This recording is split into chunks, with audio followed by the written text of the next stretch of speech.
now you have done the stepped value scale, the gradual value scale, sphere, and a cube, right, a square. The next step after doing all of those is to shade a cone, right? I'm pretty sure that's the last object that I've asked for you to shade for me. So I don't have any cones, but I do have L coffee mug because I like coffee a lot. It's a very big coffee mug, doesn't even fit on the screen, but has the right idea of what a cone does, okay?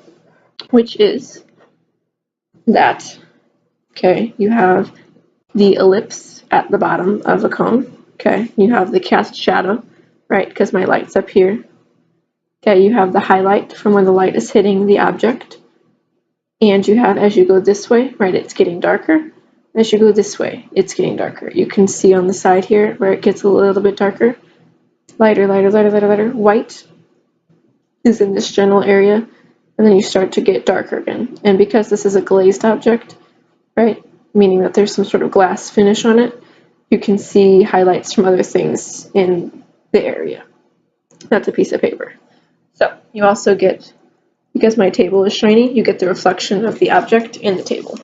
But if I come here, right, and I put this down, and let's see if I can move it so you can see a better cast shadow. There is one back here, right, a cast shadow. It's very light. Comes in this general area here, from the edge of the object out this way. Does this kind of thing. Okay. Same thing is going to happen on your paper. So I'm not going to draw the mug because I've asked for you to draw a cone. That was just to show you the idea of what happens. Here are the mechanics of a cone. Okay, it has an ellipse at the bottom of the cone, or the top if you have an ice cream cone. Depends on which way you're holding it. Ellipses, okay, we're going to use this paper again, are not footballs. Okay, they do not have points. They are a circle that has been tilted back into space. So it's still a circle, it's just been elongated, okay? So that these are still curves. They are not points. If you draw a football for me, I'm going to send you back and say, no go. Do it again. Okay? This is not an ellipse. This is an ellipse with these lovely soft curves on the edges. Okay? That's what I'm looking for the ellipse part of that. Right? Then you come up in the center of that ellipse, okay, is where your cone comes up. Mix in, I don't know what kind of triangle. Not an equilateral one. Isosceles maybe is the right word. Then you come around, okay, because this is the back of the object, you don't see it, I can erase it out. Don't need it. Not important information. So it goes away. Next, decide where my sun is coming from. My sun, I think, is going to come from this side this time. Because why not? Okay. I want it to be kind of in front of the object too, though, so that my highlight happens in this general area. Okay, and because you're working on an object that's larger at the bottom and smaller at the top, your highlights and shadows do the same thing.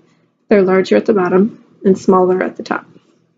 So as you come around the object to shade it, okay, your shading is going to work like if you were drawing a fan. I got a little too dark with my highlight there for you to see where it was at. Let's erase some of it out. Okay, as if you were making a fan. Like when you're a kid and you do the fan where you like fold it back and forth. Same concept. It makes a cone kind of shape. Okay, so you come in. You show me where all of those lovely highlights and shadows are. If you're looking at an actual object to do it, okay, you're going to have more highlights and shadows and reflections and objects and things that do stuff. If you are not, okay, this is how you're going to start. Then you're going to come in, because down here at the bottom of the shape, right, there's going to be a little bit of shading that happens.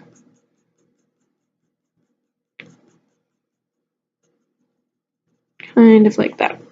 Okay, and because my light is coming right from the side and the front, my shadow for this object happens back in this general direction. If we're not looking at a real object, we just have to kind of guess where all of those shadows and such fall. If you need help with that, you should ask, but generally it happens that your shadow falls directly across from wherever your highlight is. Okay, so for me in this cone, that shadow falls way back there.